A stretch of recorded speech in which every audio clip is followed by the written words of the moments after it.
Franchise cricket মানেই যেন অর্থের ঝনঝনানি, আর এই অর্থের ঝনঝনানিতে সবচেয়ে বেশি এগিয়ে আছে ভারতীয়রা। ক্রিকেট বিশ্বে তাদের একচ্ছত্র আধিপত্য আর ব্র্যান্ড ভ্যালুতে সবাইকে ছাড়িয়ে যাওয়া ভারত ফ্রাঞ্চাইজি ক্রিকেটেও পেছনে ফেলেছে বাকি সব লিগগুলোকেই। তাদেরকে টেক্কা দেওয়ার মতো ক্ষমতা আর কোনো বোর্ডেরই নেই বললে চলে। তবে সেই আইপিএল কে এবার টেক্কা দেওয়ার নতুন মন্ত্র খুঁজে পেয়েছে বিসিবি। পূরণ হতে যাচ্ছে ফ্রাঞ্চাইজিগুলোর বহু বছরের পুরনো স্বপ্ন।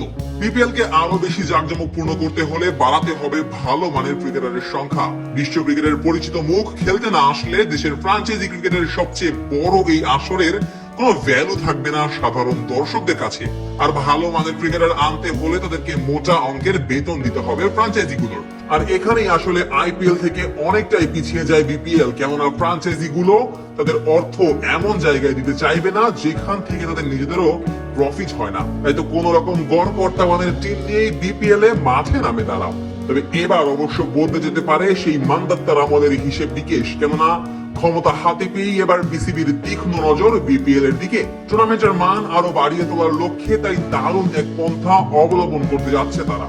2020 সাল থেকে রাজস্ব ভাগ চেয়ে বিসিবির কাছে আবেদন জানিয়ে আসছিল ফ্রাঞ্চাইজিগুলো। এমনকি সেই সময়ে Comilla Victorians, Dhaka Dynamites, Khulna Tigers এবং রংপুর রাইডার্স ফ্রাঞ্চাইজিগুলো হুমকি দিয়েছিল তাদের দাবির প্রতি সাড়া না দিলে তারা টুর্নামেন্ট বয়কট করবে।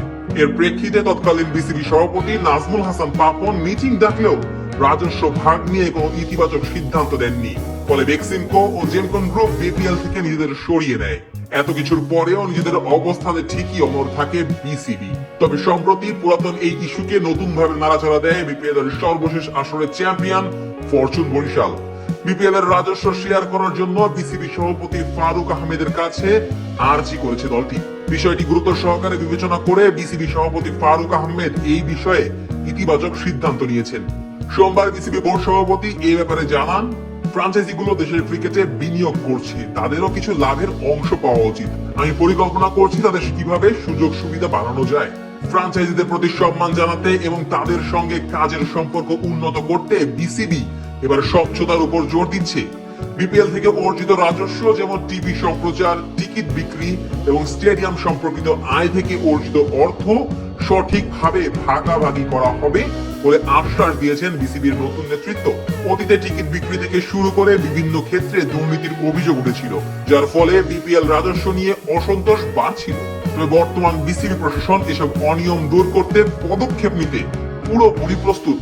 আর এমনটা করতে পারলে আইপিএল এর অর্থের ঝনঝনানির সাথে বেশ শেয়ানে লড়াই করতে পারবে বিপিএল। তবে কতটুকু সফল হতে পারবে তারা সেটা হয়তো সময়ই বলে দেবে।